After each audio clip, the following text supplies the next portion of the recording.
Yung lesson natin ngayon, classification of matter. Mahalaga to kasi may mga terms tayo ditong ma-encounter na dapat alam natin kung paano sila gagamitin. Kasi minsan, nalilito yung mga student doon. Okay? Next, try natin to. From atoms to compounds. First bullet sabi, only the noble gases exist as single atoms in nature. Ano ba yung mga noble gases? Sila, yung mga nakikita nyo dun sa pinakadulo ng periodic table nyo. Yung nasa rightmost column. Ano ba yon? Mga helium, neon, yan, argon, xenon. Yung mga yan, noble gases sila. Sa chemistry, may iba pa tayong tawag sa kanila. Tawag natin sa kanila, inert gases. Ibig sabihin, ano na sila, goods na sila sa sarili nila. Hindi talaga sila nagre-react in under normal conditions. Okay? So, for example, yung helium, makikita mo siya sa air as helium lang. Wala siyang ibang kasamang element na nakabond sa kanya. Okay? So, next, covalent compounds. Yung mga covalent compounds naman, they are composed of at least two nonmetals and they exist as molecules. Mamaya may mga example tayo dyan. Pero ano ba yung mga example niyan? Okay, bigay tayo ng isa. Yung oxygen na, yan, O2, oxygen. So, ito, molecule siya, molecule. Kahit isang atom lang yan, molecule pa rin tawag sa kanya. Pero hindi siya compound. Okay? Hindi siya compound. So, ito, molecule yan. Ano pa ba? Hydrogen, nitrogen, yung mga yan, carbon dioxide. Lahat sila molecules. Dito sa mga to, isa lang ang compound. Ito lang. Okay? Kapag compound, dapat magkaiba. Magkaiba yung mga atom dyan. May carbon ka, may oxygen ka. Ito, hindi siya compound, di rin to compound, di rin to compound. Pero silang lahat, molecule sila. Okay? Ano pa ba? Ozone.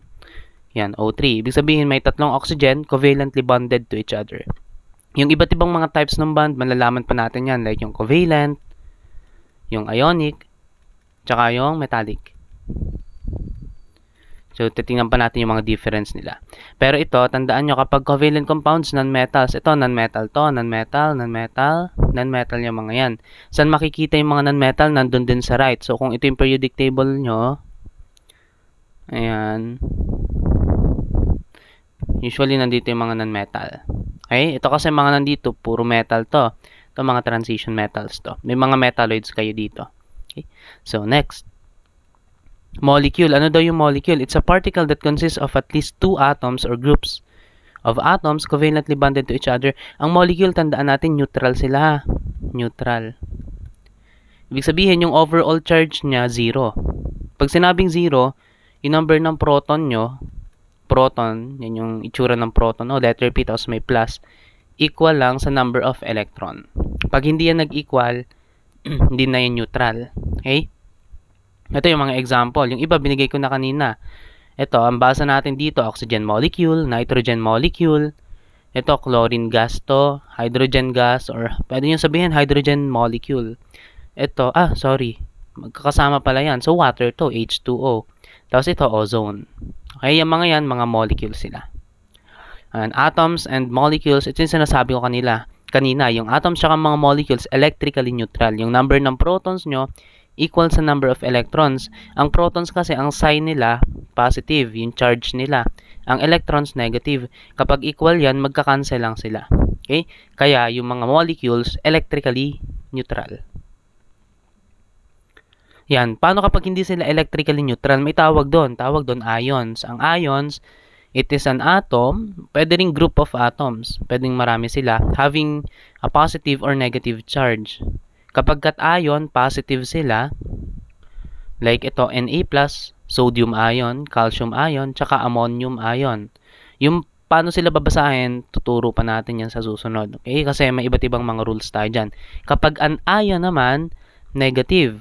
For example, tong chlorine ion, ito, tsaka yung mga carbonate ion, iba't iba sila ng itsura, pero similarities nila, may negative sila. Ito, tsaka to, yan. Yun na yung mga titingnan nyo para masabi nyo kung ions ba sila or hindi.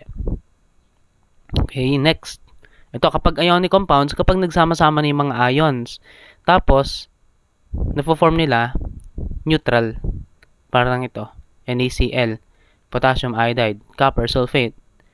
Itong NaCl, saan siya galing? Sa Na+, tsaka sa Cl-. Yung Na+, ano siya? Yung sodium ion natin, which is a cation. Remember, cation yan kasi positive yan. Ito naman, chlorine, chloride, ion, which is an anion. Negative naman. Positive, negative, tig-isa lang sila. So, magka-cancel lang sila. Electrically neutral to. Okay? Ito, formed from chemical combination of metals and nonmetals. Itong Na siya galing sa metal. Itong Cl sa non-metal. And then the charge of the ion indicates, ito, sa susunod pa natin check to. Okay, kasi may separate topic tayo on ionic compounds, tsaka mga ionic bonds. Okay, so again, ang pure substances, pwede silang elements. Ito yung simplest form of matter natin. It is composed of only one type of atom. Kapag elements, one type of atom lang. Ang compounds naman, mayroon ng chemical combination ng 2 or more different elements. 2 or more. Hindi pwedeng isa lang. Pag isa lang, pwede nating sabihin na siya ay molecule. Okay? Ang mga mixtures, pwedeng heterogeneous o kaya homogeneous. Pag heterogeneous, ang pinaka-basic example natin dyan, yung sand tsaka water. For example, meron kang beaker, may water, naglagay ka ng sand. Yan. Madidistinguish mo yung sand tsaka yung water. So, meron kang two phases kapag heterogeneous mixture. Now, kapag homogeneous mixture, yung composition mo uniform. For example, meron kang beaker, naglagay ka ng water, tapos salt. Tapos, hinalo mo siya ng malupet. Okay? After some time, one phase na lang yan. Kapag isang phase lang, homogeneous mixture. Homo, ibig sabihin, single phase lang siya. Okay? Ito hetero, magkaiba sila. May two phases ka. So, nadidistinguish mo yung dalawa. Kapag homo, isa lang. Okay? And then, yan. Sa susunod na tong separating techniques.